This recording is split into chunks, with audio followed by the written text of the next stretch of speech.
بسم اللہ الرحمن الرحیم، اللہم صلی علی محمد وعلی آل محمد وبارک وسلم۔ سب سے پہلے یہاں پہ موجود تمام شرکاء اور عالم اسلام کو آنے والے ماہ مقدس کی دل کی گہرائیوں سے مبارکباد ہو۔ اللہ تعالیٰ اس ماہ مقدس کے شاہ نشان طریقے سے اس میں عبادتوں کا اہتمام کرنے اور عبادات کے ذریعے اللہ رب العالمین کا قرب حاصل کرنے کی توفیق عطا فرمائے۔ اس ماہ مقدس کا ایک ایک لمحہ اللہ رب العالمین کی طرف سے رحمتیں، برکتیں، بخششیں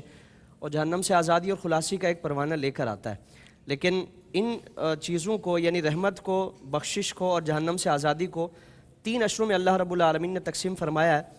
پورا سال، پوری زندگی اللہ رب العالمین کی طرف سے یہ سلسلہ جاری و ساری رہتا ہے۔ جس طرح رات کے آخری حصے کے متعلق فرمایا کہ اس میں اللہ کی طرف سے اعلان فرمایا جاتا ہے کہ ہے کوئی جو بخشش مانگنے والا، رحمت مانگنے والا، اسے عطا فرمایا جائے۔ پھر اسی طرح جمعۃ المبارک کی ایک ساتھ کے حوالے سے آپ صلی اللہ علیہ وسلم نے فرمایا کہ اس ایک ساتھ میں اللہ کی طرف سے اس سے جو چیز مانگی جائے، اللہ کی طرف سے رحمت، بخشش، برکت اور ہر خیر کو بانٹا جاتا ہے۔ جو بھی کسی خیر کا طالب ہو کر اللہ تعالیٰ کی طرف رجوع کرے گا، اللہ تعالیٰ اسے عطا فرمائے گا۔ لیکن جس طرح اس سے پہلے کلام ہوا نا کہ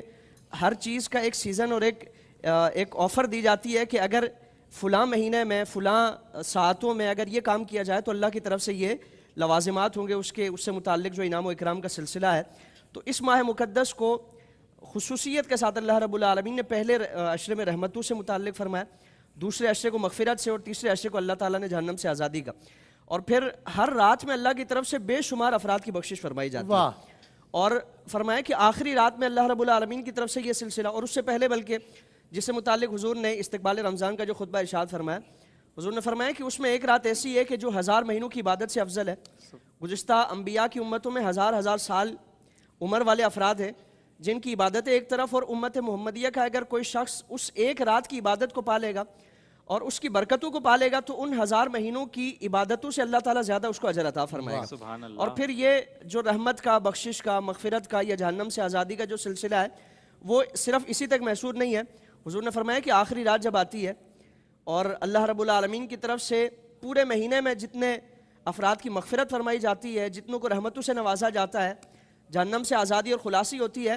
اس پورے مہینے کی مجموعی تعداد کے برابر اللہ تعالیٰ آخری رات میں یہ رحمت نازل فرماتا ہے، جہنم سے آزادی اور خلاصی کے پروانے عطا فرماتا ہے۔ تو صحابہ اکرام نے عرض کیا تھا رسول اللہ یہ شب قدر ہے؟ تو حضور نے فرمایا کہ نہیں،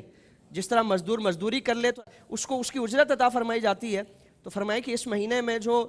اللہ کی مزدوری کرنے والا ہے، اللہ کی اطاعت اور فرما برداری کرنے والا ہے